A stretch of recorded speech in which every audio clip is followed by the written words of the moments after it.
반갑습니다. 대창서의 법지입니다. 대창은 대원사의 대와 창문의 창의 약칭이고 대창서의 서는 일반 스토리의 서입니다. 오늘은 대원사 대창서 스토리로 붓다의 효, 부처님의 효에 관하여 한 말씀 공유해 볼까 합니다. 부처님의 효와 이유, 효를 실천하는데 이유가 있겠습니까만서도 백중도 내일 모레이고 하니 한번 살펴볼까 합니다. 붓다는 부처님이시고 효는 어버이를 잘 섬기는 일이죠. 살아서나 죽어서나 말입니다. 그래서 백중제, 사십구제, 제사 등은 아름다운 미풍양속이죠. 이것은 바로 효에서 자연스럽게 나온 행동입니다. 다들 효자이시고 효녀이시고 효부이시고 효손이시죠. 우리 붓다의 효는 지연보언이라고 봅니다. 은혜를 알고 은혜를 갚는다. 효를 알고 효를 갚는다. 한 걸음 더 나아가서 풀어보면 은혜가 없으면 은혜를 갚지 않아도 된다. 효를 받을 덕을 쌓지 못했으면 효를 받을 생각 말하는 거죠. 물론 자비심하고는 별개입니다. 보시하고는 별개죠. 보시는 대가를 바라지 말고 자비를 베풀고 물질적인 것을, 정신적인 것을 베푸는 걸 말하지 않습니까?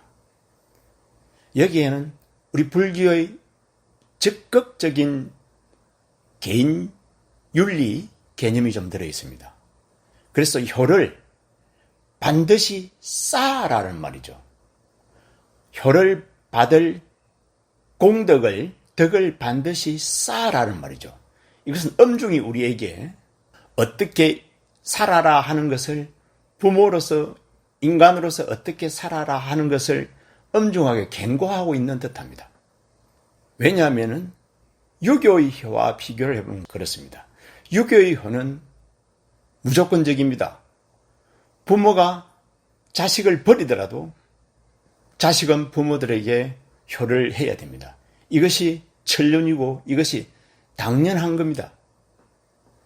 물론 우리 불교에도 부모 은중경에서는 부모에게 갚아야 되는 효를, 부모에게 효를 갚아야 하는 이유를 자세히 설명해 놓고 있죠. 그러면 붓다의 효를 한번 살펴보면요. 우리 부처님의 효는 부처님께서 성불을 하시고 나서 바로 천상에 계시는 마야 부인을 뵈러 천상으로 올라갑니다. 왜냐하면 나를 낳아준 마야 부인 어머니인데 부처님을 이 세상에 오시게 하고는 일주일 만에 돌아가시죠. 그래서 부처님께서 도를 깨달았으니까 이 거룩한 깨달음을 부모님에게 알려야 되고 전해야 안 되겠습니까? 그래서 상카시아라는 곳에서 석 달 열흘 동안 어머님을 위해서 천상으로 올라갑니다. 올라갔다가 다시 내려오시죠. 그곳이 이제 상카시아라는 유명한 지방입니다. 이를 계기로 해서 이제 우정국왕이 부처님을 배울 수가 없으니 천단왕나무로 불상을 만들었다는 이야기가 전해지고 있죠. 즉 낳아주신 은혜에 감사하는 거죠. 그 다음에 부왕의 임종을 지켜보는 것 정도가 아니라, 부왕이라면 정반왕이죠. 정반왕의 임종을 지켜보는 정도가 아니라 초기 경전에는 부처님께서 부왕을 무릎 위에, 그러니까 당신의 무릎 위에 올려놓으시고 극락세계로 인도하십니다. 그리고 향로를 들고 다비행렬에 참가를 하죠. 그 다음에 이모 마하파세 파제가 돌아가셨을 때도 직접 운구에 참여하고 다비행렬에 참여하십니다. 물론 여기에는 이유가 없어야죠. 이유가 있다면 말이 안 되죠. 그래도 이유가 있다면, 한번 따져본다면 효는 당연한 인간의 도리이죠. 인간의 도리이죠. 그리고 부차적으로 효는 복받치다라는 것을 알 수 있습니다. 복받치다. 복을 일구는 밭이라는 거죠. 복을 많이 받기 위해서 효를 실천한다면은 모순이지만은 효를 실천하면은 복은 부차적으로 자기에게 돌아온다는 겁니다.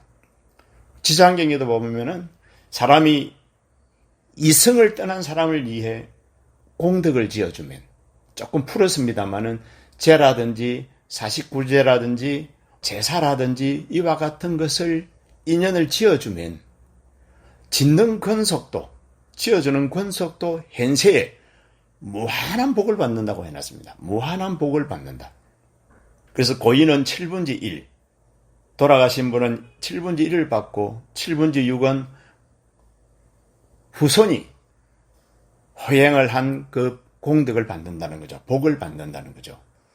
그래서 효를 하게 되면은 인간의 도리를 실천하는 것이고 부차적으로 복은 저절로 굴러 들어온다는 겁니다.